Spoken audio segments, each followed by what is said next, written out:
that means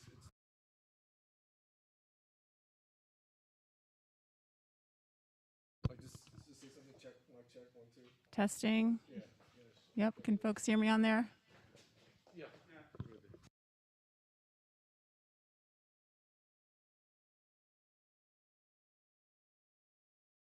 All right. Thanks so much, folks. Thanks for joining us. Yeah. Welcome to our Tuesday night meeting. This is the 4th Tuesday of the month. This is our meeting, the Stop LAPD Spying Coalition on data-driven policing. We're getting a little feedback over there. Okay, cool. Yeah, actually, thanks so much, folks, for joining us. A little bit of a slow start as usual, but it's actually super, super exciting to be here because I think this is our first 4th Tuesday coalition meeting in a very long time. So, yeah. Over 2 years. Yeah, in over 2 years. So, yeah, just really glad for folks to be here with us. Glad for folks to be joining us on Zoom as well. So we just really appreciate it. And thanks for bearing with us, folks. And we're really excited to be having a conversation with everyone tonight. So, yeah, welcome to our meeting. My name is Tiff. I use they and them pronouns. I'm one of the coordinators of our fight against data-driven policing, along with Hamid. And yeah, tonight we are going to be having our meeting as a two-part conversation. So for the first half of the meeting, we're going to be continuing our community conversations, talking about automating banishment, which is our coalition report that we launched this past November. So we're going to be continuing those community conversations, looking at Chapter 6 and the role of reform and kind of how that is playing out today. And then the second half of the meeting, we're going to be continuing a conversation that we started 1 week ago. And I'm not sure how many folks could join us for that one, but that was essentially a conversation that we had in community as well, talking about the policing of folks, the surveillance of folks by LAPD using social media, and talking about how folks are targeted and surveilled, and what is our plan, what is our fight back. So we're going to be continuing that in the second half as well. And I will just pause and see if there's any questions from folks. That's the plan that we're looking at. Hamid, did you have anything to add? Do I need to speak to the mic? Yeah. Hey everybody, my name is Hamid, he, him, with Stop LAPD Spying Coalition. We're all getting used to this new setup of a hybrid meeting. Starting March 24th, 2020, we had to pivot because we would have a meeting in this room every Tuesday, and then we had to pivot to start having our meetings over Zoom. So if this was Zoom today, this would be our 105th meeting over Zoom over the last 26 months, I would say. But yeah, so what we are going to do today is, as Tiff was saying, that wrap up our collective learning on this report that we released, Automating Banishment, the surveillance and policing of looted land, especially on Section 6, and then we'll continue our conversation of what we started last Tuesday at the Robinson Space on building our fight against social media in the police state. So Section 6 basically of the report, and just to give you a quick snapshot, that what does, when we say about the report, what does it mean to us? So one of the things that the Stop LAPD Spying Coalition really builds upon is collective learning. Just like in these conversations, we all come together, we all do collective community-based research, we file for extensive public records, and those public records, we keep the lawyers out of it most of the time. It's all driven by what people want to know, because for us as organizers, it's about storytelling. It's about how are we bringing that story that is really rooted in people's lived experiences and what people have had to face, what people have had to confront, how people's lives are being devastated, how state violence is being unleashed. But to flip it around, it's also an opportunity to build collective power. And it's about building that collective power that we engage in this thing. So automating banishment was a culmination of those kind of conversations. That was our 5th report that we released. in November of last year. And section 6 is kind of bringing the report together. It's the last section of the report, and it speaks about reform. And it speaks about what does reform mean. It speaks about what is the fallacy about reform. It basically uncovers and exposes the whole fraud that is being constantly unleashed under the guise of reform. It talks about, so if I was to name it, section 6 basically lifts rebranding, renaming, and restacking, right? That how these companies and how these programs are constantly rebranded. That they're the same thing, same old stuff, not a moment in time, but a continuation of history, but they're rebranded. Then then it comes back like, what does that renaming mean? Okay, so rebranding meaning that Predpol, who was unleashing predictive policing, became Geolytica as a new corporation. The Axon that manufactures body cameras used to be Taser International. So now from Taser International, they've changed their name and they're rebranding to that. So a lot of these things are happening. So, and when I talk about restacking, it leads to that how, when we talk about reform, these bureaucracies are created. And these bureaucracies are basically they're assembled to be shock absorbers for the system, to really just kind of absorb the shock, to be there and just let people vent out and then move on. So that's what Section 6 does. And so real quickly, Section 1 of the report, and I don't know how many people have seen the report or not. There's a copy there, and I can just pass the copy around if you all, I mean, we can't really give these away just like that, but if you want to get one, it costs us a little bit of money, so we'll take some donation as well. So that's what this report is. And Section 1, it really kind of just builds this conversation on both as a reminder, but where we are, what land we are on, and what continues to happen. A lot of times we see people do honoring the land, honoring our ancestors, but settler colonization has never stopped. Whether we call it gentrification, or we call it real estate development, or we call it what, how white wealth moves into neighborhoods and how people in mass are banished from their neighborhoods as well. That's what we are talking about. So Section 1 basically sets the tone for the rest of the report, and I'll pass it on to Tiff with that. Thank you, Hamid. Yeah, and then so for Section 2 of the report is when we get into talking about the architecture of surveillance, LAPD's architecture of surveillance, and look at how that was kind of established. Of course, it has always existed, but how that was built up, how that was expanded and developed with additional programs, additional types of policing. We look at like what was the role of Bill Bratton in really stepping in and expanding that very aggressively, and what was the political climate in which that happened. And we also talk about some of the tools that are used by the city to displace folks, like CNAP, Citywide Nuisance Abatement Program, and also crime prevention through environmental design. So that's the section where we really get into a little bit more like what are these tools of surveillance and displacement, and how they were obtained by LAPD and how they're justified. And then with that, we move into Section 3 of the report. And I think, Mamta, were you ready to? I was, yeah. Hey, everyone. So, yeah, in Section 3, we looked at, Section 3 is called Real Estate and Capitalist Crisis. And in that section, we looked at how the capitalist crisis, real estate development, and policing act together to enact racial violence and perpetuate the legacy of conquest, how criminal and property law sort of combine to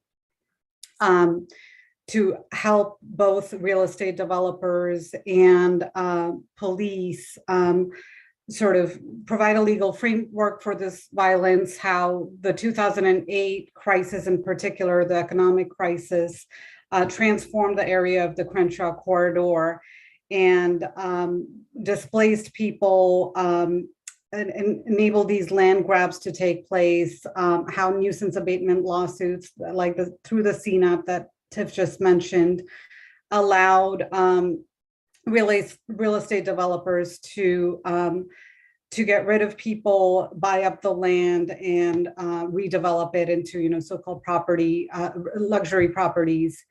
And so we looked at how banishment from land is enacted through the use of these legal vehicles. And primarily, the example we used was the Crenshaw corridor.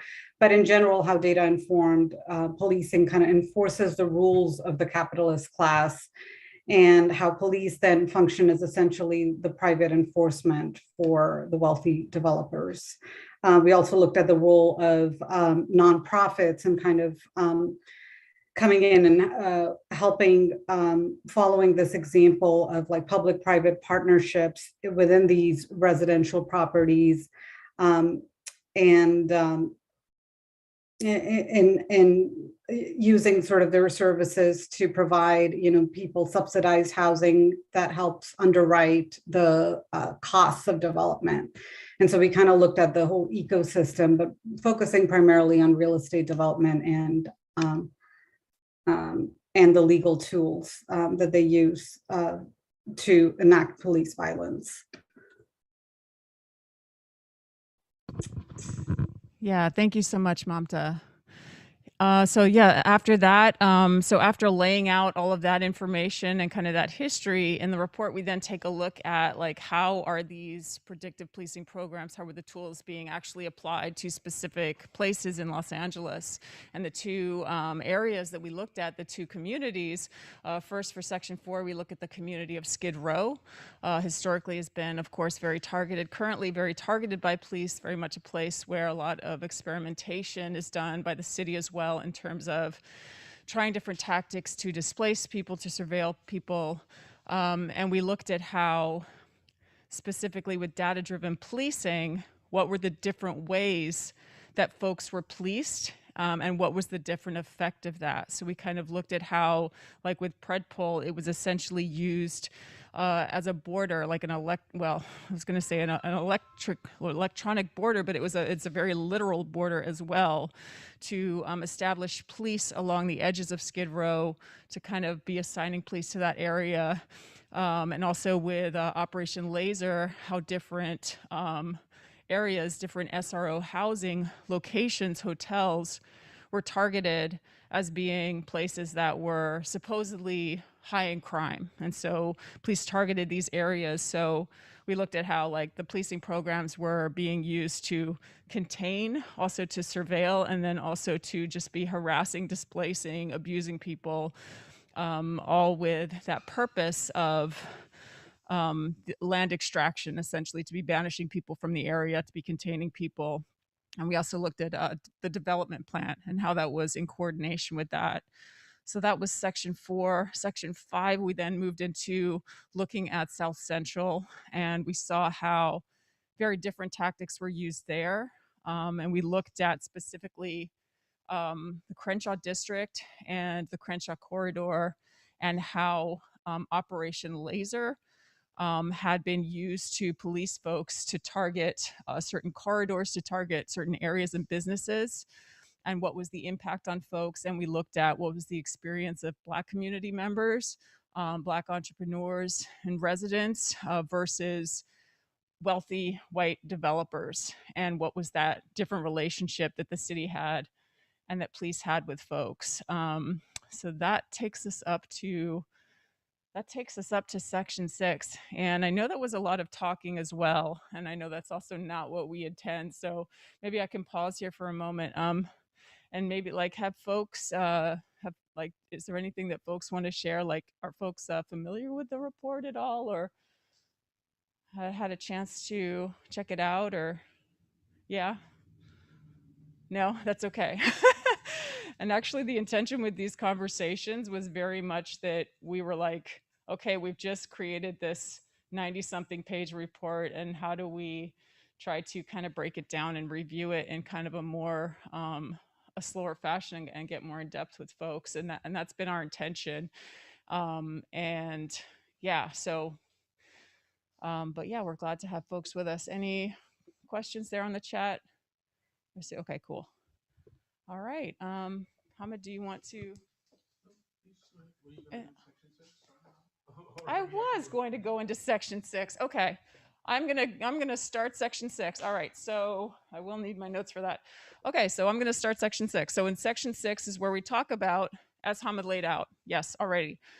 So reform and data-driven policing, and we are going to kind of take a look at some different examples of each of the different types of reform tactics. But the place that we'll start with,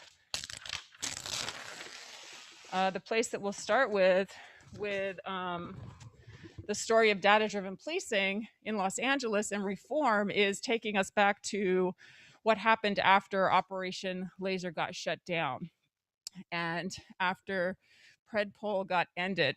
And so Operation LASER was shut down in April 2019. And essentially right away at that very first meeting, you could kind of see in the room, it was a very interesting meeting to be at for many reasons, but you could see that they were very much scrambling to kind of figure out what is the policing program that we're going to put forward now. And just saying this to say that it was very evident that they were kind of cobbling something together. And initially what they put forward is, okay, we are going to end Operation LASER. We're not going to do the chronic offender bulletins anymore. We're not going to do laser zones anymore. We're going to come up with something called precision policing because we think that the community wants us to be more precise about how we are policing, which got a big bunch of shouts from the audience at the time. And then they even modified that to later. What they eventually launched in 2020 was data-informed community-focused policing, which is where we are at today. And with that program as well, again, you could see how, like, once you saw it laid out in the handbook that they published about it, and we kind of took a look at it together with folks, and we're like, what is this program? What are the different things they're doing? How are they now targeting people? How are they now targeting areas? How are we going to fight back against this? When we kind of sat down and did that analysis, we saw a lot of very familiar things popping up again, and we understood, and we understand even better now, just as we've gone along, that this was very much kind of a piecing together of things that different tactics they've always used. So just understanding reform in that way. Of course, it's always been that way. And also pause maybe and see if folks have other examples of, like, so yeah, when we're talking about like rebranding, because essentially, well, that wasn't really rebranding, that was kind of a refashioning or re-putting together of different programs. But when we're talking about rebranding, like, can folks think of any other examples? Like there's one local one specifically, or in terms of like when police have used one particular type of thing and then they move on and they're calling it something else. Ooh, I feel like that's like a reframing, right? But I mean, I think that's a good answer. I was thinking of what is broken windows? I feel like that's still broken windows though, is it? Yeah, Sarah is. Yeah. Like we were saying before, Sarah's just another new name for other old programs. Yeah. It's definitely still terrible. Yeah. Matios? Well, I know we've had community police advisory boards since the early 90s, but recently we talked about community safety advisory councils. Oh, yeah, that's a good one. Yeah. Yeah. And I was also thinking of Reset is what they now call Safer Cities Initiative, right? Is that right? Anyone on our Zoom call know? Is that right, Hamid? That Reset is the new name for Safer Cities Initiative, Safer Cities? Yeah. Okay. Yeah, so that was one, and they said, oh, we gave it a new name, and the reason they did that is because it had really been debunked and exposed. Anyway, so just thinking about, how policing programs change over time. And as we're thinking about this reforming, this rebranding and relaunching of programs, also thinking about who is complicit in that, who goes along with that, and kind of who are the accessories in that. And one of the examples that we had with Operation LASER was the Vera Institute, which I don't know if folks have heard of. I was not familiar with the Vera Institute, but So this is a nonprofit organization that essentially put out a paper in 2014 that was called Putting a Value on Crime Analysts. And it was advocating for the Operation LASER program and saying that this was actually a good thing for police departments to use, because it was a good way for them to spend money. It was kind of showing that it's worth your money, it's worth your budget to be spending money on analysts. So that was kind of the way that Vera Institute was complicit. We see that a lot, the complicity of nonprofits. And then, let's see. Okay, and then moving into, okay, so then that is kind of just to get us started in terms of, oh, can you all hear me up there? Yeah, Mamta is saying yes. Okay, thank you. Sorry. Then moving into talking a little bit more, what I'll do is I'll just talk a little bit more about what is the program that they replaced it with. So what is this program that we were just talking about? A little bit more about that and how it compares to the older program. And then we will hand it over to Hamid to talk about some of the other types of reforms. But so before we do that, talking a bit more about the whole rebranding thing or putting things back together again. So we'll talk about what did they replace it with. So this is called data-informed community-focused policing, and essentially at the core of it, it has a program called SARA, or a method or a tactic called SARA, which is SARA, and that stands for their 4-part policing or analysis process, which is scanning, analysis, response, assessment. One day I'll remember it. And so it's their 4-part method for policing an area. And as Linus kind of brought up already in a way, this is something that actually SARA has existed for a long time. It's not a new model, and folks may have actually heard of it outside of policing.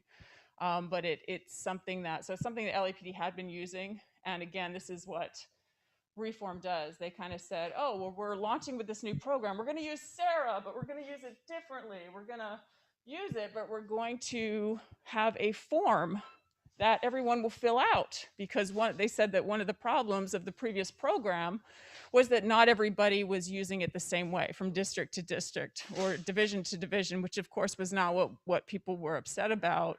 We're upset about the racist violence of it. But they said, oh, it's because it was so hodgepodge. So we're going to now have this form that people will fill out, and that'll make it more standardized.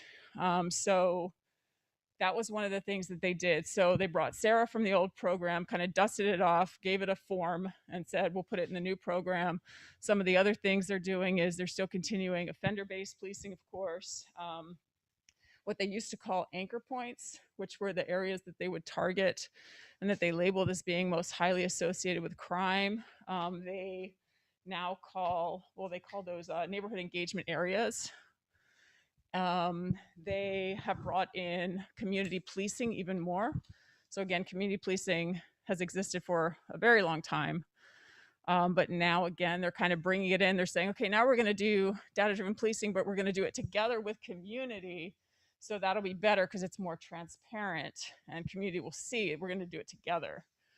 So again, kind of this rebranding, renaming. But what we found when we started actually looking at how they are doing this program, because we've already started getting back information and documents about where are they targeting now with this program, what are they doing there, we see that it's a lot of the very same tactics that we saw from Operation LASER. So looking at data-informed community policing today and looking back to Operation LASER, we're seeing just a lot of similarities, and we're even seeing that some of the same areas are being targeted. Martin Luther King Jr. Park, for instance, was an anchor point under Operation LASER, is now a SARA location. And that's the case with a lot of them. So, so again, yeah, the point there is we're just seeing a whole lot of similarities. Oh, you okay, Chella? Right on. And I'll pause there. How are folks doing on the screen? Right on. Did folks have any questions about what we've covered so far? Oh, thank you, Matios. Keeping the chat going there. All right, I'll hit a few more points, and then I think Hamid is taking pizza to folks in the next room. And if I could turn my page. All right, and then yeah, speaking of rebranding, we'll just name a few other things. Oh, so I had a few more examples, a few more great examples right here, which are also in the report, is that Predpol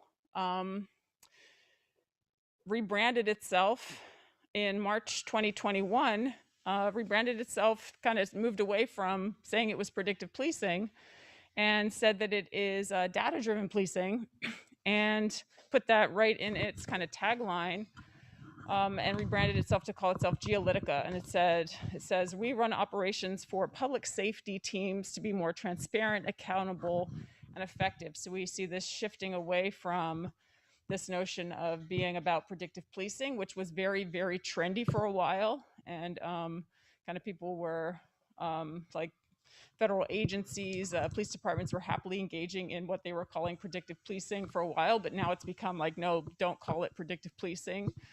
You can't call it that. So now they're making that switch to calling themselves data-driven. And then the last thing I'll touch on is in terms of like collaborators. Something that we saw with LAPD and locally was how Andrew Ferguson, who's a law professor, and I'm not sure if anyone's familiar with Andrew Ferguson. I think I just knew him through one of the books that he published and from Twitter, basically. But essentially, we found out by getting a PRA with emails. We saw emails between Andrew Ferguson and LAPD where he was essentially, after LASER had been shut down, this Andrew Ferguson person was reaching out to Sean Malinowski, who was like head of chief of detectives at LAPD and had been head of the Smart Policing Initiative program, head of the whole program at LAPD, and was advising him on how to possibly reposition Predpol or reposition the data-driven policing programs. And we name this because when we talk about reform and we talk about what police are doing, we're also looking at who are those additional folks that are working with police and are often doing so kind of in secret. Like we wouldn't have known about that if we hadn't uncovered the emails. So those are some of the points that I wanted to make on rebranding. Those are beautiful notes, Nee. Thank you. And I think Hamid was going to talk a bit about surveillance bureaucracy. So we're gonna just zoom through this one like really at faster speed, so that because we got to spend the next hour on our social media fight. But we got pizza, so there's also some vegetarian pizza. There's some meat pizza as well. So please help yourself with just get a couple pieces and just help yourself. For the virtual people. And for the people who are on Zoom, you're gonna watch us eat pizza. So that's the best I can say. But yeah.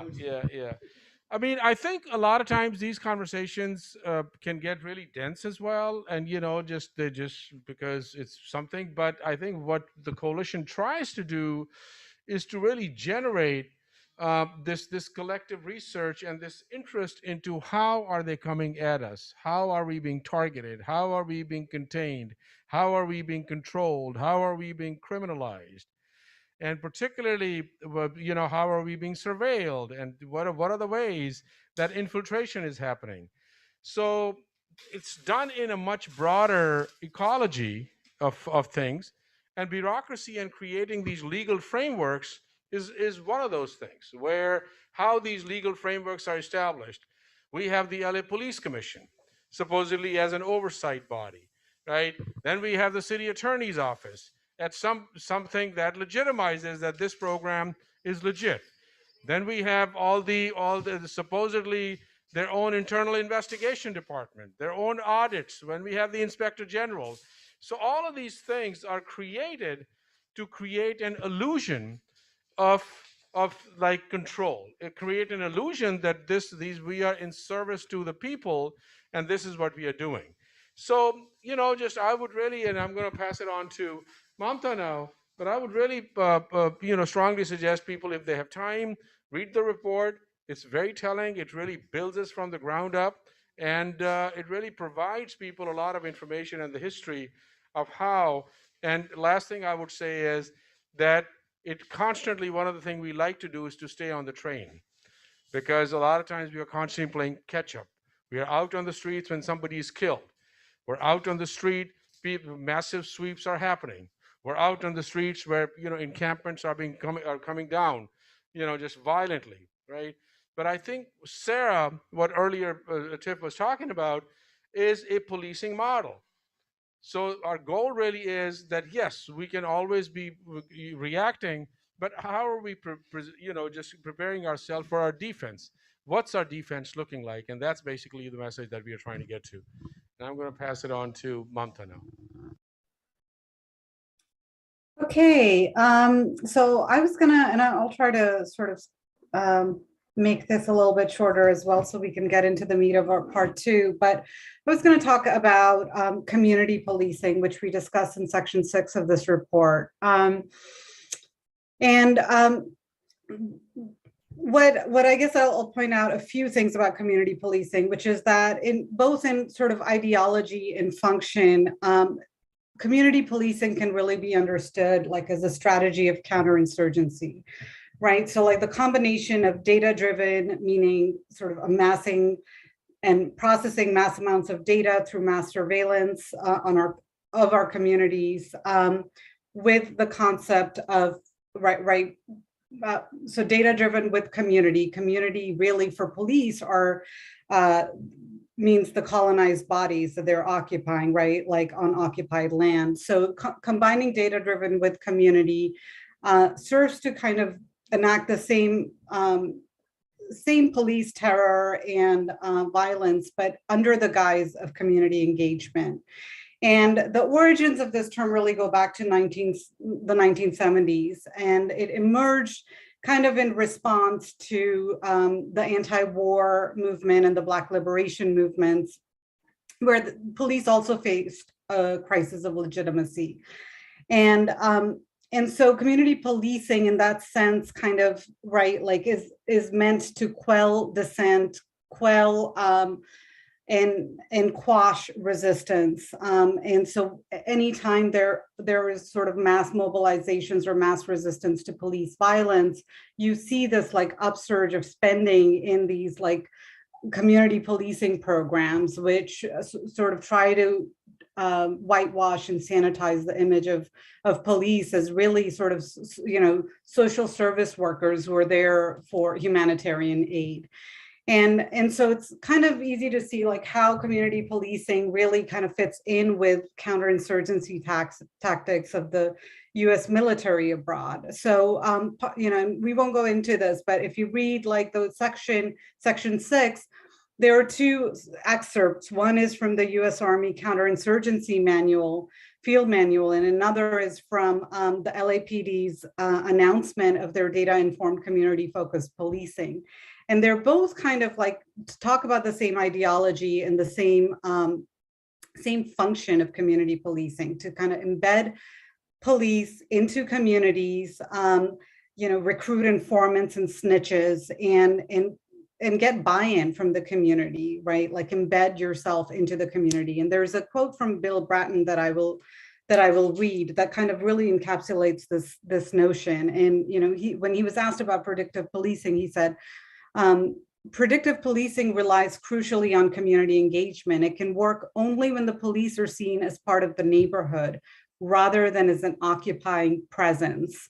And so indeed, like police are an occupying force, both domestically, much like they are in wars outside the US borders. And and that's why the domestic and international police, that is the US military, have to be seen as 2 sides of the same coin. They share an ideology and technical tactics, occupation. And that's, it kind of takes us back to like the beginning of this report, which was really understanding policing in the context of settler colonialism and imperialism. Another function of community policing programs is that they sort of they embed within them, and they also offer sort of vital social services that and resources that many communities actually need, and that the state is kind of withholding from them. So by allowing police to kind of be the guardians of these social services and providers of these resources, it basically forces the community to accept police into their lives and into their communities to be able to access these resources. And the predominant community policing program in LA and in other places is something called community safety partnerships. And I think someone put that up in the chat earlier. They're called CSPs, community safety partnerships. And they were first formed in 2011 as a police force that was within the public housing in the city of Los Angeles. And it was managed by the city's public housing agency. And it was developed, the CSP program in LA was developed in collaboration with two local nonprofits, one called the Advancement Project, and the other known as the Urban Peace Institute. And these two nonprofits basically trained the officers who were deployed into the communities. The CSPs were also funded through philanthropy. So that's another sort of, goes back to what we're talking about in section 3, which is the role of real estate developers and, and the wealthy elite in kind of bringing police into neighborhoods. So CSPs were funded through Goldman Sachs, as well as the Ballmer Group, which is, run by the billionaire owner of the LA Clippers.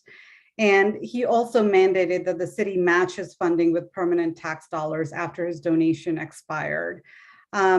In addition to philanthropic dollars from real estate developers, CSPs are also funded through the U.S. military and the federal government through this program called COPS, which stands for Community-Oriented Policing Services. Okay, that was created by Joe Biden's 1994 crime bill, and it actually funds community policing programs around the country, including in LA, and including these community safety partnerships, which, as I said, exist not just in LA, but across the country. And the COPS program funds these. So in 2012, the program gave LAPD over $6 million to pay 3 years of salary for officers who COPS required should have spent at least 180 days on active military duty after September 11th. So when these troops who were, sort of fresh out of occupying Iraq, Afghanistan, and other countries that the U.S. occupies, they were recruited to work and funded directly to work within these public housing developments through the CSP programs. And then finally, CSPs are also supported by academics. So we've talked now about, of course, the military industrial complex, the nonprofit industrial complex, the wealthy elites, and the real estate developers who all fund these community policing programs, but also the academics. So the UCLA Luskin School of Public Affairs authored a report basically supporting these CSPs. And it again, authored with researchers that included Predpol founder Jeff Brantingham, the anthropology professor that we discussed earlier, as well as on the advisory committee, you had Joe Buscaino, who's former cop, mayoral candidate. It was also funded by, the study itself was funded by donors like the Weingart Foundation, the Ballmer Group, and Steve, the Weingart Foundation, Steve Soboroff sits on that foundation, and other such luminaries. So Yeah, and again, I encourage you to read section 6, and there are some quotes there from what it's like for people living in the public housing developments to have these, community police kind of embedded in there, and they describe the terror that they feel, the way that community policing essentially labels them as criminals, gang members, and kind of terrorizes them. And so even though the whole idea of these CSPs, right, for the police is to shift perception, not actually change anything about police terror, but to shift the perception of police terror into, a relationship of trust, and one of this like sort of benevolent occupying force. The experience for people on the receiving end of it is always terror and always pain. So yeah, with that, I'm going to pass it back to Hamid. And I think, Hamid, you're going to talk about some of the demands that came out of this report. Thank you, Mamta. So we just wanted to close this section out by pulling up something from the report when Mamta was talking about community policing. So let's see. Can people see that script?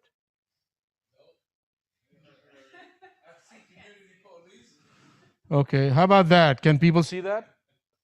Can somebody read the community policing equals policing a community, the first paragraph? Can somebody read that? And I'll bring the mic over. Would you like to read it? Racial and ethnic minorities may perceive the police as lacking lawfulness and legitimacy based in part on their interactions with their police or other influences, social media, news stories, etc. This can lead to distrust of the police, which has serious consequences for law enforcement. Lack of trust equates to illegitimacy of police authority, which in turn leads to an inability for the police to function effectively. Thank you very much. What are some of the key pieces that pop out of that piece?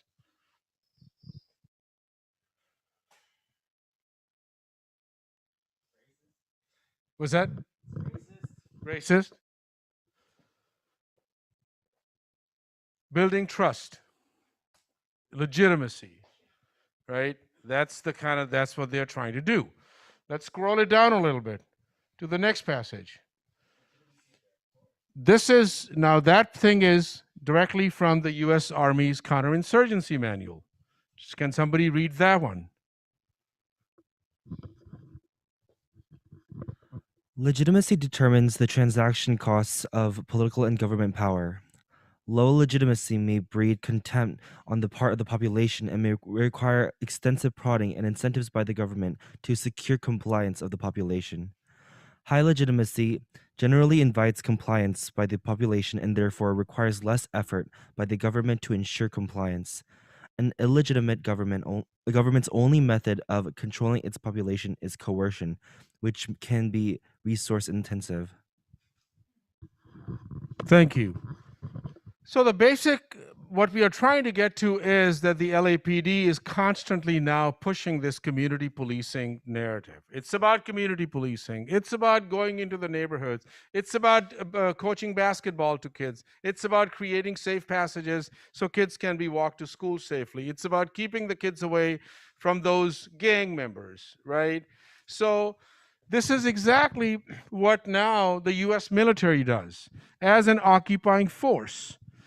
So that is what counterinsurgency is. So who would be insurgents in Los Angeles?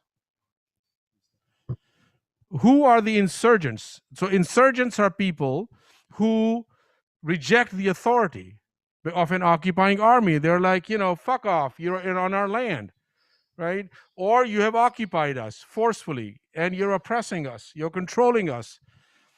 So then they do is, I grew up in Pakistan, and that's where, we saw military dictatorships. What they would do is they will go find some clergy members. They will find some business people. They would find some people who were like, just community leaders and create these groupings of people. That's exactly they were doing in Iraq and Afghanistan. So who does LAPD considers a threat? Are you a threat? People in this room? Raise your hands if you consider you're a threat. All right. How many people on Zoom consider themselves to be a threat? A few people, I guess, when the cameras come back. So that's the message we are trying to get, that this is about military occupation. This is about, just dealing with people. That's why it's constantly like, just we had this conversation the other day. Immediately in the aftermath of George Floyd uprisings, 2021 had the record number of police shootings. Record number of police shootings happened over there. So we're going to close this out with a list of our demands, and then, okay. And we scroll it up. All right. Each one of us should read this demand. Read the first one. I'll hold the mic. Ban LAPD's use of data-driven policing tactics. Okay. Second one. Purge data collected through LAPD's broken windows, predictive and data-driven policing tactics and programs. Number 3. Defund, divest, and disarm LAPD of all weapons of surveillance. Provide full disclosure on the use of data-driven policing tactics to all individuals, organizations, and locations targeted. Provide full reparations to individuals and neighborhoods harmed by surveillance and data-driven policing programs. Oh, my glasses. Fund public hearings on the human impact of data-driven policing, hosted by a community-based body with no relationship to LAPD. That's right, independent. Large event, please. Oh, okay. And all LAPD siphoning of funds and data from other city departments. Abolish the Community Partnership Surveillance Program. Okay. Abolish LAPD's fraudulent oversight body, the Los Angeles Board of Police Commissioners. Okay, so these are the demands that we have out there that we are building our knowledge, our power, and these conversations for. It is about abolition. It is not about reform. And that's basically what we wanted to share today. And with that, I'm going to pass it on to Nina and Matios, who are going to just take us through part 2, and I'll go there. And then anybody on chat have any questions or comments about part 1? Yeah, here. I'll see if anybody has. Cool.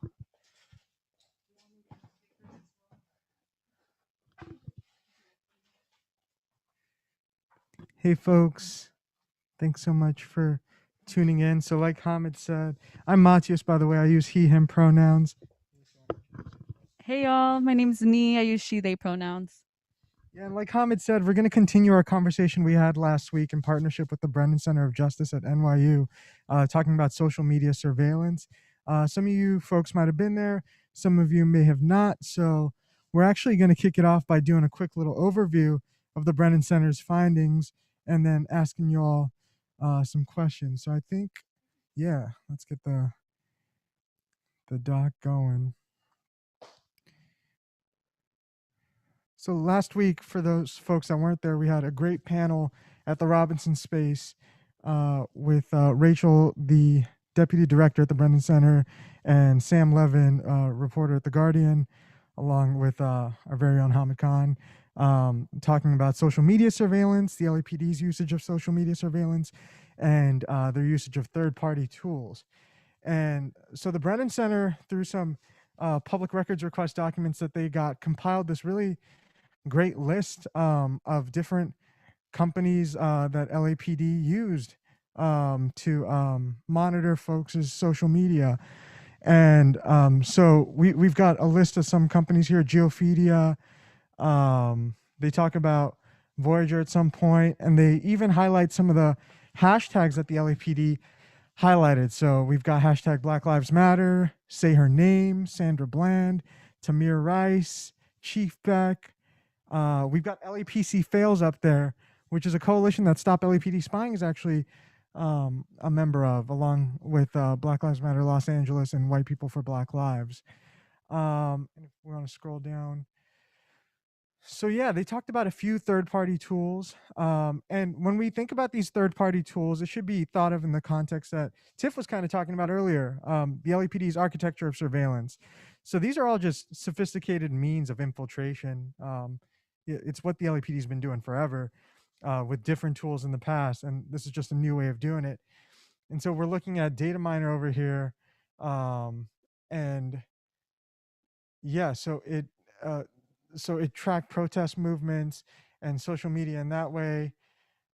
Media Sonar is another one of them. And we've got a couple really cool graphics on our Instagram page that share this information in a more abridged way. So if folks want to check that out, you should go ahead. But that was our conversation there. And the conversation kind of concluded with us kind of deciding we needed to come together and determine how we're going to fight back. And that's what we're doing today. But we also wanted to talk to community members who are involved in movement work, who are involved in political activism, to see what our collective experience has been with social media surveillance, to kind of determine what that fight back looks like. Did you want to add anything? Yeah. Yeah, and if folks don't have access to that, we can also send the PDF. But the Brennan Center did a really good job of just like listing out the different technologies that are taking place, and then also pairing it with what it looked like on the ground. So, and something we're gonna go and talk a little bit more about is how LAPD, like, yeah, there's like the companies and the larger kind of the information sharing environment, but then there's also how LAPD specifically used it on the ground during both the George Floyd as well as like more recently through the Echo Park and the folks that were displaced, but the different ways that locally they're utilizing these tools. And then I think we also just wanted to kind of open it up to kind of talk about how we like what we think of when we think about social media tracking, and how yeah, how do we envision that looking on the ground, or like how that information is being tracked. So I guess we'll open it up for there in case anyone has any thoughts about how they're being tracked.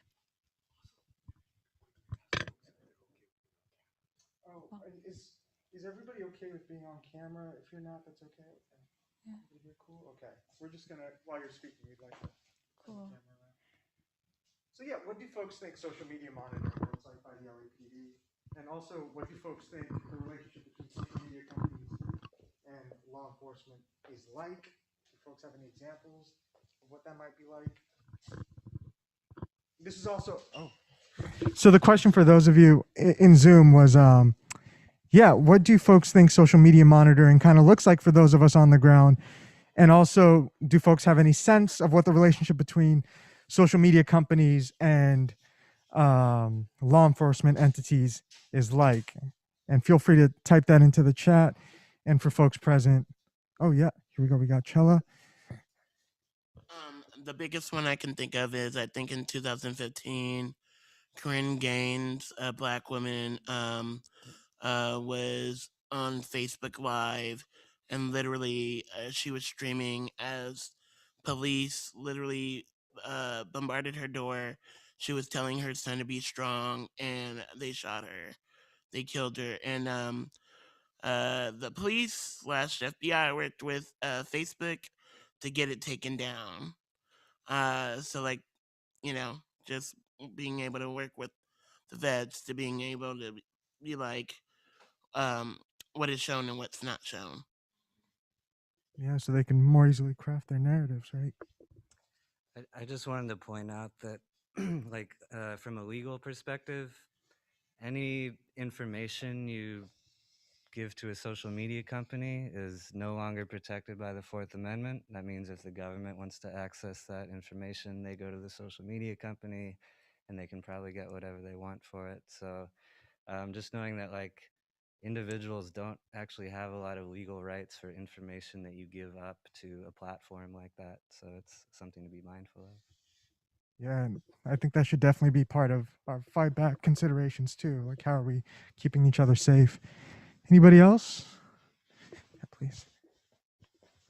Yeah, sort of just building off of that, I feel like location tracking definitely is a huge one. Whereas like a lot of social media apps, you have like the option in the beginning to say like, oh, can we have your location? And then with that data obviously being for the police and FBI and the CIA to be able to access that and see where you are specifically like at an action, they can pin you to that and criminalize you for that. And also just like a lot of people maybe not understanding the full extent to how serious social media can play a role in criminalizing what you do and having like bad operational security and like any even a picture or like a sort of a brand logo can pin you to something. And so I would say like social media can play a huge role because it's important to like raise awareness for things and show maybe like what's happening on the ground to people who don't know, but then that can also like really put someone in danger in terms of identities. Totally. Yeah, so we got some really good examples there. Chella talking about how easily, the feds could kind of take down a video so they can more easily maybe craft a narrative or whatever. We talked about how, our rights aren't necessarily protected or they're almost relinquished once we share that information with social media companies, and just how like location tagging and whatnot can easily criminalize us. So those are all important considerations. Yeah, and even on the location thing too, especially like if the conversation with the whole what is it, Road versus Wade, and even how like location is even they're considering buying the data as far as like who even goes into these clinics too. So like how like this kind of yeah, those conversations about like what that safety looks like. And then we are also talking about it like there's several tiers to it too, because it's like how we dox ourselves, right? Like how we like live stream sometimes events, how we like post up some stuff, how community polices us. So like folks that start putting things on social media as a way of like doxing folks, and then how the state utilizes it as well. So there's also multiple levels to it. And then we wanted to show as far as like LAPD and how LAPD utilizes it. So we're gonna go into a small little clip, and this is, I believe, 77th Division, who talks about how they essentially create these like fictitious accounts and are able to kind of go through like those specific protocols for collecting that data. And so, yeah, we've got a comment in the chat here from. Oh, I'm so sorry. I keep forgetting about the mic, folks. I'm sorry. We got a comment in the chat here from Ray G. Lived experiences are great. I think we should be aware of technological methods of using different tools for OSINT of what we come up for ourselves. And Ray G, I'm so sorry. If you could please spell out OSINT for folks, or if anybody wants to chime in the chat with it, if you know. I think our truth is our ally, so transparency is something we should leverage it. Yeah, totally. And that's how the coalition moves. Just speaking in very open spaces. We move off public records documents. We do it through collective research in this way. So we're all about that. And I think we're going to get into that clip. And hopefully we can chime in, find out what OSINT stands for. Oh, here we go. Open source.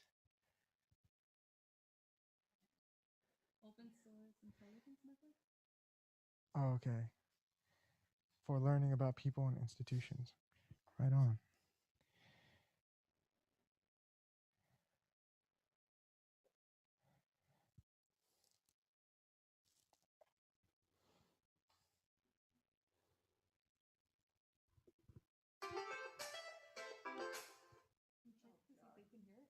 Can folks hear that annoying LAPD score? Probably cost $1 million.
Hey folks, so sorry. I'm just seeing in the chat now that we couldn't hear the video.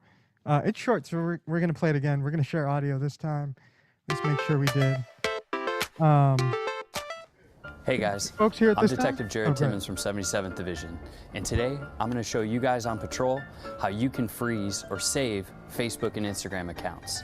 Because don't you hate it when you show up to court and the guy looks like this, but in real life he actually looks like this? Social media preservation can be used from anything from sex cases to murder cases. And today, we're going to show you how to do it. First, you're going to go online to facebook.com/records. Check the I am authorized law enforcement box. Then click Request Access and enter your department email. Then hit Submit.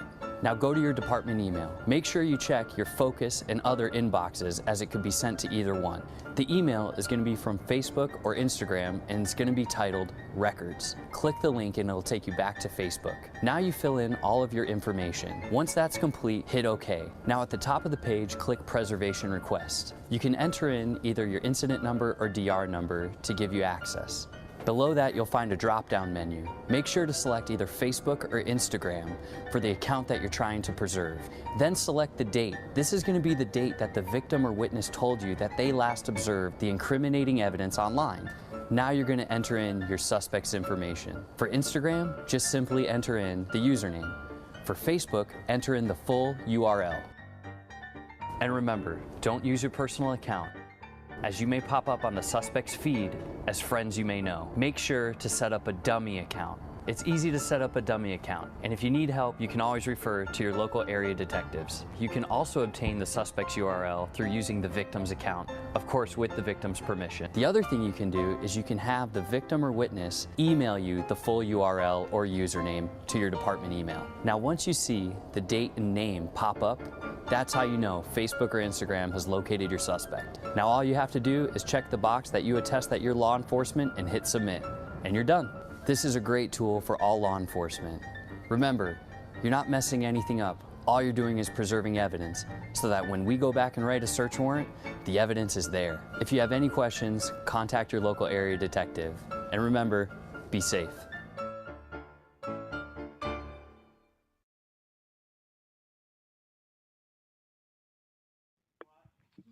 The music was a lot, is what we said over here. Thanks so much for bearing with us, friends. We're still working on this hybrid thing. Yeah, and so folks in the chat, if you want to chime in with maybe how you felt, I'm going to ask over here, any impressions on that? How did it make you feel? That's from it's from a Daily Mail article. I dropped it in the chat. I can also send it to you. But it's a 77th Division instructional video on how to, I guess, freeze social media posts that may have been deleted or gone. Yeah. But yeah, that definitely made me think of what you said about none of it being protected. They don't need a warrant to get that information. Yeah, the cops don't need a warrant to get that information. They can just go straight to the... Yeah. And can folks think of any other partnerships between social media companies and law enforcement, or maybe any financial ties or anything like that? It's kind of a leading question because I have one in mind. Facebook works closely, sure, like we just saw. I'm thinking of Twitter right now. It's heavily invested in data miner, right? But yeah. Cool. And then we have here some slides as well about like how on the grounds it's starting to look like with LAPD. And so if you look at the after action, the Echo Park Rehabilitation After Action report, this is a report that they wrote after they evicted all the Echo Park Lake residents. So part of their PR campaign, and they have over 40 folks that they can tap into in their PR department, but how they're justifying and how they kind of utilize these after action reports to justify the violence and the the waste of the resources that they utilize to evict people. And so some of the ways that we saw it in Echo Park was the ways in which they legit started doxing different community groups and talking about how in real time they were tracking folks. And so up in the screen, you'll see Street Watch. And there was a snippet of Street Watch as well. So how they are specifically looking at the like what's going on. So when folks post like different protests and they post like events that they're going to take place, how LAPD is already monitoring and tracking certain organizations as well to like have like staging to start planning out a lot of these like the policing. Yeah, and also what that shows us in addition to that is even before we get into these third-party tools or after action reports, social media surveillance is a well-documented thing by the LAPD. Like they're telling on themselves, right? They're letting us know this is something they do. So we have an example of them looking at a Street Watch post there, but we also have an instance in the same Echo Park after action report where they talk about how an arrestee was streaming a video on a jail transportation bus via the BLM South Pasadena social media account, and someone was watching it and flagged it and told somebody on the bus, and they went and confiscated their phone, which just goes to show they're constantly monitoring even without these third-party tools. Another example we see here is how they, they highlight a post by BLM LA about an event totally unrelated to the Echo Park, the raid on Echo Park, but they still include it. And then, yeah, just talking about how social media activists, which I think they mean to be like a dig in some way, calling for help, and also just framing the narrative. And a lot of these documents in reference to the social media aspects is specifically talks about how people are framing the narrative and how that's a bad thing because it's not the LAPD, and that's so much of what they want to do. Do folks have any questions about any of these or so far? Any comments? Oh yeah, no, I just want to Hold on. say just to like add off of what someone I think they said earlier that they were saying that once you put your information out there, it's free for everyone to use, or like I guess not a lot of people, I guess most regular private folks, they don't realize, I guess, how much information they're giving up every time they're going online. Even even when you type a search word engine in Google, even if you don't press enter, they're keeping track of your clicks. Like even if you don't search it and you don't type it all the way and you delete it, that word still pops up. And what I was gonna say was I guess police and corporations and these government institutions, they take advantage of how oblivious most of the population is to social media, because most people don't really understand that anything you type online, it lives forever. It's God. It lives forever. Yeah. Totally. Thank you, Linus. General. So I just want to double down, just exactly what he was talking about too as well. Because when you look at what's going on in society, right, you see that right now data driven is being collected. I mean, it's the way, it's the new world, it's the new way now, right? They trying to normalize it, how they play it out in like apps. You know what I mean? So they got all these different apps, right? Like an exercise app, they got a dating app, right? And in all these apps, right, you got to give up your information, right? And especially like the food apps and stuff like that, right? You give up your information, they know what kind of food you like, everything, right? And then they able to save it. You know what I mean? They know exactly when you order it, when you get paid, all this shit. So when you go around and you identify with 5 or 6 different apps, right? That's all information that's being collected, right? And that information is being sent to one beast. You know what I'm saying? And so by the time you done went to 5 or 6 apps, now they know what your best exercise is. They know what you like to eat. They know where you like to go, and they know who you like to date. They got your whole thing. So they already got you pegged. And so that's the way it's collected. And so it's normalized to make you think, oh, this is okay. You know what I mean? You can do this. You can give your information up because it's just a dating app. You know what I mean? But you don't know that. And I know you done seen it. Like for a proof of the pie is you give your information up to Peter. How do Paul get it? You know, I talked to one insurance company, right? And they say, hey, I heard you looking for insurance. I was like, yeah, I am. And I was like, well, I haven't got it yet, so let me think around. Man, before 30 minutes was over, I had got a phone call from about 10 insurance companies. Hey, I heard you're looking for insurance. How the hell you got all that information? It's passed around. It's driven around. You know what I mean? It's the same way it's shared on the apps. I mean, and it's all sent to that one beast. And once the businesses get it, the police got it because they work hand in hand together. And that's what it's all about, controlling you, you know what I mean, through this data-driven process. Thank you for that, General Dogon. And maybe if folks knew with that how cozy they were, folks wouldn't be so willing to give up that information. And so, do you have anything to add?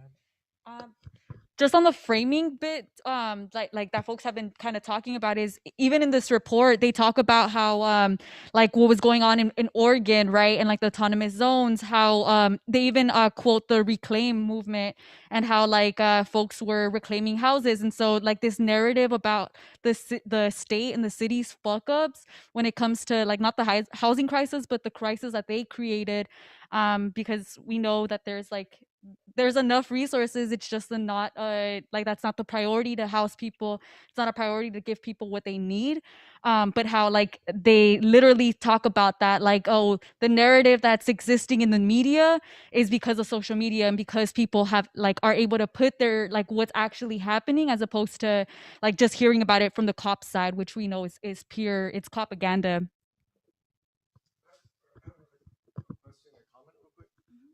I was wondering if folks know or if there are any statistics on because of social media being so predominant these days, if they know like how much investigations, what percentage of investigations are devoted to social media, because I would think, because if you would think, if you try to think of from the police department perspective, social media is like it would be like a gold mine to them. It's like these people are doing free work for their perspective would be like the public is doing free work for the police, and so you would think that the police are diverting a lot of their sources just to study social media and things like that. So Yeah, totally. That'd be interesting to find out how many people have caught cases off social media. Oh, so sorry. Sorry, I'll just add what that made me think of is for the after action report. So following the George Floyd uprising, they have now they requested, and I think they are receiving money for funding for 8 additional analysts that will strictly be devoted to social media. I think it's 2 per bureau, and it was specifically because they said during the uprising, they weren't very good at gathering all of the social media and analyzing it and getting it out. So they were like, we need 8 more analysts, and it's in the budget. Go ahead. I think many times we also, just assume that, they are because for a particular reason and all of that. And I just want to lift off of Dogon's point earlier that there is a whole practice in policing, which is called, I don't know if you were going to talk about it, but I can mention it. It's called parallel construction. That's the whole thing that the Drug Enforcement Agency always does, that it gathers information on people and then it provides it to local law enforcement agencies to build a case against individuals. It's called parallel construction. So we have to look at social media as a form of infiltration to entrap people, as a form of infiltration that leads to, people being criminalized, that leads to people being just tracked and traced and stalked. So there are these cases being built. So, obviously social media is the main mode of communication, and that's what we should be then building towards. Thank you. Thank you for talking about that, Hamid. And so, yeah. And so we've got a couple more slides here from the Echo Park After Action report. We've got, Vishal, who has done some incredible reporting during the uprisings, and since then just clearly like highlighted in this LAPD report. And then we've also got like a specific instance where this is what Nee was talking about earlier, where they kind of dox and name an Echo Park community member, Echo Park Lake community member, Devon Brown, who I'm sure many folks know, and just actually cite a specific IG post that they posted. So it's really weaponized in this way, not just for surveillance and criminalization, but this is harmful to dox somebody in this way. And we're going to talk about another example of that we've seen in other PRA documents. Yeah, and so this is a line from the report that says some of the individuals within the crowd also use social media platforms, which later form the sole or predominant narrative picked up by the traditional press. These narratives often created the impression that the violent and destructive elements could have easily been identified, isolated, and extracted from the otherwise peaceful crowd, which I don't think was our take on anything, but the LAPD was definitely mad that they couldn't tell the story. And so this is all from 2021, this Echo Park After Action Report. If we go back to 2020, this is from the Safe LA After Action Report, page 41 of there. Tiff was, I think, was one of the after action reports Tiff was talking about, where, they talk about social media monitoring back then. And even on top of just their regular social media monitoring, they talk about how officers were doing it on their personal devices, right? Like on the fly, which is something we still see today a little more shamelessly. And their recommendations after the fact were that because it was done, like Tiff was saying, in an unorganized way, that they purchase software that can be used to analyze open source internet and social media content to provide real-time analysis of information. And that's kind of where we live now. Like we live in a place where these recommendations are being implemented, and this is going to escalate. Yeah, and do folks have any questions or comments about any of that? Aren't they getting in the budget as well from the after action report? They're also getting software, I think, that will help with that analysis. Like I know that like some of those that we looked at were things that they've tested in the past, but like Data Miner, they're definitely trying to fund right now. Like there's certain things, again, as part of the after action report. So that's something that we can be looking to learn more about as well, is like what did they purchase? What are they using?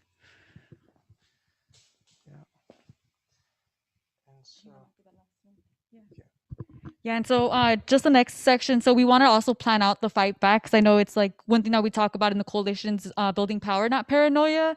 And so some of the strategy sessions that came out from the last meeting was also talking about like, one, it's important to know this information, not to like make like all of us paranoid, but we utilize these, we utilize social media on a daily. And so being able to know your fight and know like what informations, what tools they have, so that way like we're not going into it without without knowing like how they can tap into it, how they utilized it before, and how they can it's just for them and another data entry point that they can extract and pull to continue what they've been doing, which is like not in service of our communities. And so we want to kind of plan out as well, like what information would y'all be interested in having? What information would y'all want to request? Because part of it is also like building that research and being able to know your fight. So part of it, we've been doing it through the California Public Records request.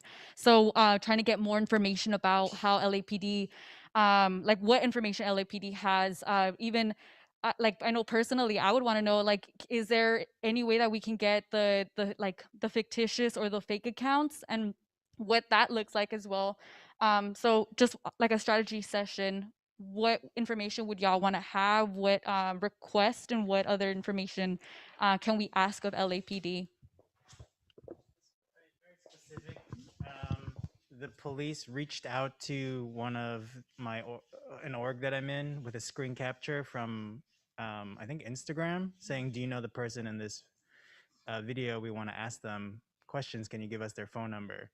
And like, we know that they know who that is, and we know that they have their phone number, but it's kind of like, what can we do to kind of flip it on them and find out more about why they're reaching out to us and like how they got the screenshot and all that stuff before we, like, without having to interact with the cop who's probably trying to do this parallel stuff. Totally. And I'm so glad you brought that up, just because they do have that information. And one thing I want to plug for context before we kind of delve into that is General Dogon earlier had talked about how these private companies, like they get your information off like what you type, but you don't press enter on, right? And so similarly for state agencies, one thing the coalition has kind of highlighted and brought to the forefront of the conversation is something called the information sharing environment.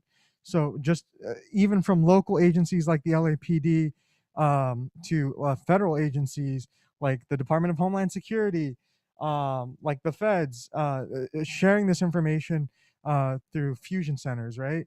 Is what we call the hub where all this information is shared and stored. And we've kind of seen that partnership kind of escalate as of late. Like I'm sure many folks who followed the pro-abortion rights protests here in downtown LA saw DHS present. And we've seen, LAPD kind of getting and utilizing Department of Homeland Security money to start surveillance programs in schools for youth. So this is something we're going to see escalate, and it social media surveillance is just another tool in their toolbox, like Hamid was talking about, to kind of concurrently make cases. So I'd be curious to, thank you so much, Hamid. Yeah, so this is the information sharing environment that we've got here. We've got public entities, private entities. There's the fusion centers we were talking about. We've got some of the technologies they use, like high def cameras, drones, even helicopters, anything with a camera on it that utilizes facial recognition technology, then stores information. But even when considering this information sharing environment, like minus the technology, it's just these entities talking, right? So even like we have one example from going over shadow teams documents, and shadow teams are these LAPD units that infiltrate protests. We saw there that, and we're not going to show it just because it does dox the individual quite easily, but they name a student who organized a protest in their college campus. And the way they found out is their college campus police told the LAPD about it. So that's the information sharing environment right there. And so now they're featured, their cell phone number is featured, featured, and then their Instagram post is what they went off of. And just even talking about it right now, I'm thinking about like some of my good friends who've been, featured by police officers or trolled by police officers or just openly followed on Twitter and Instagram by police officers, not even by fictitious accounts, which we know they can use. And interestingly enough, I'm pretty sure someone had brought up that that's against Facebook and Twitter's policy, like to make fictitious accounts, but 77th Division recommends it. So, yeah. But if they follow with their actual LAPD account, that's, to them, they feel like they're intimidating them. They feel like that's active in Totally. So they wouldn't want. Yeah. I'm saying they purposely, they intentionally. Sometimes this is just, I'm just theorizing or hypothesizing, but I would guess that they would use a combination of both, using fake accounts when they want to remain anonymous, and then they would use their real account to follow somebody. Like if, let's say, if they're picking on someone like those journalists out there like Vishal or somebody, they would follow them with their real account as a form of intimidation. You are not hypothesizing. Hamid says you're not hypothesizing. I just want to make a quick comment because we were just speaking about counterinsurgency. This is LAPD has created a model of psychological warfare. Psychops is real, and kind of pushing people and making them paranoid, harassing them, intimidating them. This practice goes on for decades. So you're not at all hypothesizing. Thank you for raising that. This is exactly a part of their psychological warfare. Absolutely. Anybody else want to add to that? Or yeah, and even to that point, like the shadow teams I was talking about, the idea of police infiltration has historically been like something done in the shadows or like really insidious. They put this shit in the after action report. Like they're open about it. So I do think there's an element of like shameless, surveillance to it too. Just want to say one quick thing because how soon we forget. I was just going to say it is similar to the practice when they would drop off somebody in the other gang's territory. So this is exactly what they do. That's the same kind of just psychological warfare that they are in. I'm sorry. No, no, you're good. Thank you, Hamid. And so, yeah, what info do folks want to know about? Nee talked about what dummy accounts are they using. I'd like to know that. Lai had talked about, Lai, what did you talk about? Them Oh, making dummy accounts and then them using their real accounts. and how many people have caught cases, right? Right. Off of these social media posts. But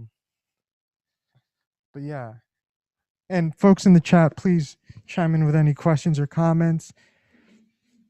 And also any other examples you've seen recently of social media surveillance, just general fuckery by the police.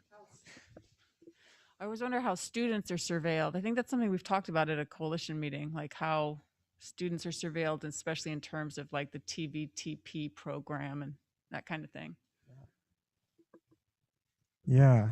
Yeah. So the TVTP is a targeted violence and terrorism prevention grant that's funded by the Department of Homeland Security that's meant to combat extremism, quote unquote. And it's super racist. It targets Black, Muslim, Indigenous, and immigrant youth. The LAPD was recently awarded that grant to start something called the Providing Alternatives to Hinder Extremism, or PATH program, that involves surveillance in schools. And what they do in schools is they look for risk factors for extremism, which are super racist and pretty open-ended. But I don't doubt that a social media post or a tweet could be a risk factor. So you asking what information do we want? Yeah. You know, I think one of the biggest things that one of the biggest things that people was always asking about a long time, we was talking about SARS report, is people to know, how do I know if I got one? Who do I contact? How do I know? You know what I mean? You know, if there's information about me, how do I find out what information the police got about me, right? And how much of it, right? And so people always want to know what that is. And I always, you know, say that too, how much have you given out? That's what people got at. Because you give out a lot of information, from your name, your social security numbers, all the little questions they got in the little box. And if you've been online and you've been getting apps and you done joined all kind of fitness groups and all that kind of stuff, no telling how much information they got on you. And then they want to know how much they want to know about your neighbor too. It ain't just about you. They want to know about your neighbor. They want to know what your neighbor got in his garage, you know, all that kind of stuff, right? What's going on the block, right? What's the word on the block, right? So that's what people want to know too, man. Just stuff like that. But I think, Yeah. And so, especially with, you know, we've seen Biden's definition of extremism broadened so far that it encompasses so much of the left, like people, you know, who are for abortion rights are named, people who are critical of the government are named as extremists in some sense. But the other thing that General Dogon said that I thought was really interesting was they want to know the people you're with too, which we talked about this in the presentation with the Brennan Center, but a broader aspect of social media surveillance is social network analysis, just getting to know the people in your network. Who do you know, right? And so just facilitating criminalization of others by getting to you. Hamid, do you want to talk about social network analysis a little bit, or was that sufficient? Are you done? Okay. Sorry to loop you. No, just real quickly, social network analysis was a practice that was started by the U.S. military back in the 1970s, as the World Wide Web and Wi-Fi and internet was really just advancing more and more. And the whole idea behind that was that how do they, by reaching out and gathering social media information, how are they just identifying social relationships amongst people? So that was one thing, that how are people speaking to each other? Obviously, their claim was about terrorism and other things. The second thing they wanted to see, like, who are the key leaders in these social relationships? Who do they identify? So that's really basically the analysis that they do. And LAPD has been doing it for quite a while now. And there's a whole sort of like, you know, the thing that got started out of Arizona State University and many other places as well. So that's the academic complicity in there too. Thank you, Hamid. Sorry for putting you on the spot. And we have a question here from Isaiah, who says, what software do they use? Do they use tools that come with Kali Linux for spying and hardware? You know, I don't know. That's something we can maybe find out. We have the software that they talked about from the PRAs that the Brennan Center supplied.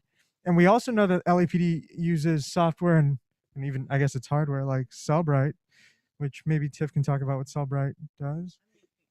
I'm just learning about it myself, but Celebrate came to our attention because it is something that was purchased. I forget how it was purchased for LAPD, but essentially this is a phone. It's technology that attaches. They plug it into someone's phone and it extracts all of their information from it. And it can do it covertly, so you can give the phone back to a person and they wouldn't even know. So you arrest someone, you detain them, you let them go, you can actually take their information. And the Human Trafficking Task Force does this. So we know specifically it's used there, but what we've recently found out is that it not only takes people's phone information, but it can really just take any information off people's phones, including social media. So so it's used that way as well. So yeah, we're kind of learning all this stuff as we go as well. It's called Celebrate with a C, CELL. It's a huge freaking, yeah, Celebrate. CELLEBRITE. It looks like a tablet. It's an Israeli digital intelligence company. That's right. That's right. All right. Oh, yeah. Yeah, this is like sort of an anecdote related to the social network analysis. I'm originally from Seattle. I'm here for university, and what happened like within the last 2 years is like people would get calls from the FBI asking about certain people on the ground who they thought were maybe like more on the forefront of organizing, and they would use these people's like on the ground names and just like that's another question. I'm sure like LAPD does this too, but how do they like pick who they decide to call? Because obviously they have some sort of like awareness of the social networks and who's in like what affinity group. And so that was like really interesting to see that like some people were getting calls, some people weren't, and like being asked about certain people that they may or may not know. And so like how they figure out like who they call. Yeah. Yeah. How do they gather that information? And thank you for naming that. I feel like folks were way more vigilant about these best practices, during the uprising. So maybe, we can talk about how we kind of build our defense too. I feel like social media does lend itself to building more easily, but the infighting that occasionally happens in a very public way is a source of vulnerability. So maybe Nee, you can. I don't know if you have any thoughts on. Yeah. You can still take down questions if folks have any. Yeah, I'm just thinking about one, and I'm gonna put you on the spot, Matthews. Because even like recently, someone hit us up on our DMs, right, asking about, and it's like it could be well intentioned too, right, asking folks about like someone in the coalition that kind of spoke out during a speech, asking like, oh, I really liked this like what this person had to say. What were their names? I just want to like thank them, or kind of that was kind of like the gist of what they were kind of DMing us. And even in thinking about practices, right, because like especially if you're not really thinking, you're just like trying to connect folks, you're gonna sometimes you'll provide that information not knowing exactly who's behind that website, that page, or that account. And so I really appreciated like Matthews and like being able to like check in first of all with the person, because it's like it's also someone's information that you're gonna be giving. And so like being mindful about like what information that you do share, and it could be someone that's just like trying to kind of connect with folks, or it could be like an infiltrator. So like learning to navigate those spaces and kind of like knowing to know your those boundaries to be like, I need to check in with someone, and if they don't feel comfortable, I'm not going to share that information, but feel free to like come and meet us like in person. So I feel like that was a really helpful tool, it like at least in like figuring out what those boundaries look like and how like we're also taking care of each other's information. And I'm not sure if anyone else has any suggestions too about what that looks like. It could be as simple as like, I know some of the things about like what do we do with our lives as well, like live streaming and what that kind of protocols look like, not putting people's information out there. Sorry to take space. Can I make a suggestion as to continue to build this fight? So there are two streams that are emerging out of this conversation. One is that what more do we want to know? And the other one is what's our defense? So I think it would be, and it's a fight to build. it'll be great if we can, folks here and on chat on Zoom as well, if they can join the fight, and who wants to be a part of one, like developing a public records request, and who wants to be a part of developing a self-defense process. Mm-hmm. Because I did a CPR request because cops called my name on the street at a non-action, and so I was just like, okay, they must have something on me, and so I did a CPR request asking for anything with my name, and they turned back 0, and I was like, that's not possible unless they're doing it all offline, and so then so I'm just like, what the fuck. And don't underestimate. We shouldn't underestimate that that it's not only if it's offline, they're probably doing it just through text messages. Oh, there's this Asian guy with the glasses, I remember him, and they're just texting each other, so it's all on their personal cell phones.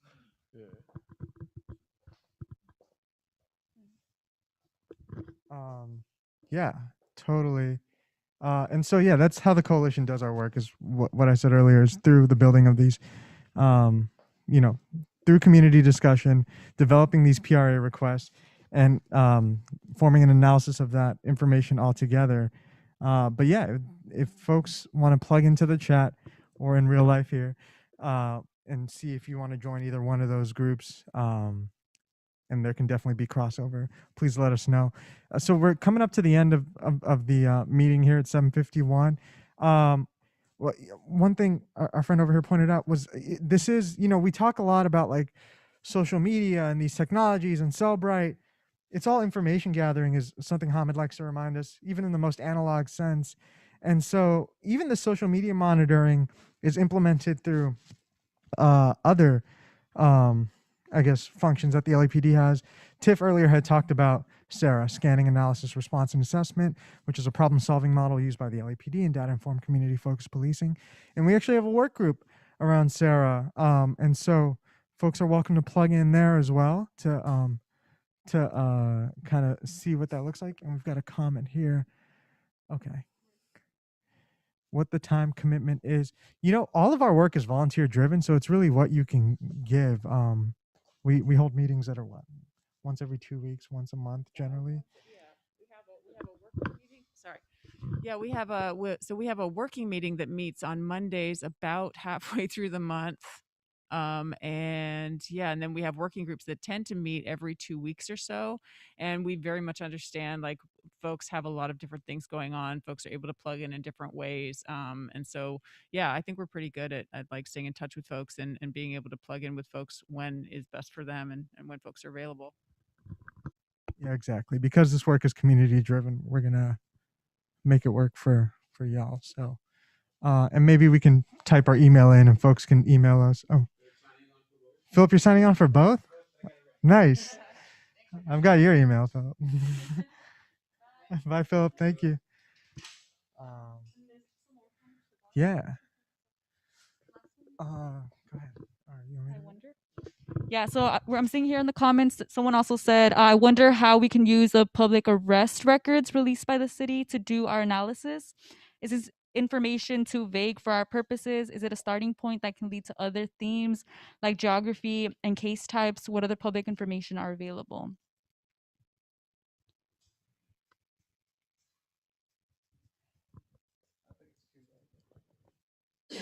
Yeah, and I think the purpose and how we also utilize that information is also part of storytelling. So trying to like both like a counter narrative, but also like talking back about what LAPD is like literally wasting all these monies for surveillance when we know that like the root of what like of all the monies that they steal could be going to actually getting to the root of what like a lot of folks in the community need. And so yeah, if you're interested in joining those working groups as well, feel free to either sign in to sign in on our our sign-in sheets, or also to send us either an email at stoplapdspying@gmail.com as well if you'd want to get involved, if you want to submit a PRA as well to see what information LAPD has. That's also something that we like, at least in collaboration, that's how we build a lot of our public records requests. in making sure that like we know what we like as community, we kind of strategize what we want to get and how we want to fight back from LAPD's fucked up narrative. Yeah, and so just to kind of amplify the urgency of this, in the coalition we talk a lot about building power, not paranoia, but it's the people in this room who are really targeted, and even when we talk about social media surveillance and who it kind of affects, Tiff and Dee have been doing a huge amount of work around looking at what that looks like for sex workers and the targeting of sex workers, targeting of the unhoused, like we just saw in the Echo Park After Action report, and then even political activity. So we kind of get the sense that if this shit goes unchecked, it's only going to escalate. So this really is a call to action, especially for those of us in this room. So plug in, get your people to plug in. I'll leave the rest of the time to questions, announcements. Hamid, anything you want to add? You're good? I wish I could share this pizza with you all, but I can't. Oh, yeah. There's a few things. Well, more of a okay. Yeah, so I'm hi everyone. I'm usually on Zoom with y'all, but today I am in the room. Yeah, I run a organization, not organization, but a collective called Queer Apocalypse, and we have a fundraiser / event this Friday night. It's to raise money for trans houseless youth. One of them is my guitar player. And it's gonna be at 7 o'clock in the Memories of El Monte. Somebody can write that down in the chat. Memories of El Monte. If you Google it, the address will come up. It's gonna be lit. We're gonna have some snacks. We're gonna be drinking. Well, I shouldn't have said that. But we will be drinking. We will. There's gonna be a DJ. We're gonna have some acoustic sets, a drag show. It's gonna be really fun. So come out and support. Memories of El Monte, Friday, 6 o'clock. No, 7 o'clock. 7 o'clock. There we go. Appreciate you, Chella. Happy to co-sign the Queer Apocalypse events. The one or two I've been to have been lit. Anybody else? Yeah, that's all we got, friends. Plug in with us. Shoot us an email. Yeah. We've got... The Sarah meeting. So our Sarah working group meeting is next happening. We have our next one on. Yes, thank you. So, well, yeah, it's and the reason I'm pausing is kind of we have a few things going on with that one. We have an outreach that happens. Is that the June 7th one that you were saying? Yeah. And then our working group meeting that's looking at developing the Sarah map and looking at more at the case studies in terms of like where is being targeted. That's happening this Thursday at 11 o'clock. That's going to be here. Folks are welcome to join us here as well for that. So yeah. So it's not Wednesdays anymore at the Vaughn's parking lot. That's what I was just asking about. Because I thought it was supposed to be a weekly thing at 2 p.m. on Wednesdays. Yeah, thank you for clarifying that. We did have it a few times and we were like, oh yeah, let's keep this community meeting going. We've now decided after talking with Street Watch and finding a better location is that we are going to be meeting the first and third Tuesdays of the month. And I forget what the heck that location is, but it's a church. Yeah, and so that's we've done that once already, and it's a really great place to meet with folks and talk to them about some of the work that we're doing and just be in conversation with folks. So we're going to be doing that the first Tuesday of next month as well. Thank you, Tiff. And we've got a bunch of other work groups too. There's the Architecture of Surveillance that has been meeting somewhat regularly now. You can shoot us an email that kind of talks about all the tools that the LAPD uses, like social media monitoring. We've also got our data-driven policing work group that meets on the first Monday. It meets on one of the Mondays. You can shoot us an email and we'll have that information for you. What's that? Third Monday. Yeah, our War on Youth fight, if you want to plug in there. And our gender and sexuality. Yeah, if you want more information on that. Yeah. And if y'all are confused about the next meeting, please check out the website too, StopLAPDspying. .org. Yeah, StopLAPDspying.org. There's a meetings tab, and it has a calendar, and it has the links as well. So when we do have hybrids or when we do have things online, you have access to that as well. But if y'all are free and are able to join, we do have all of our meetings up to date in the meetings tab.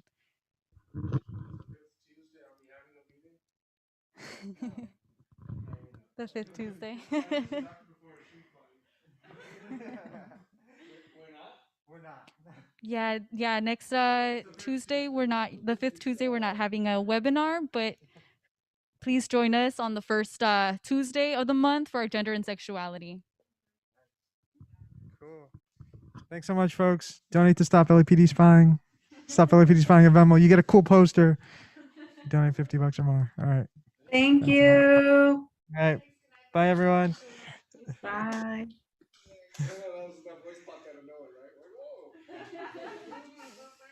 And feel free to grab pizza too. We have some. I'll grab some more water. So there's some water on the side too.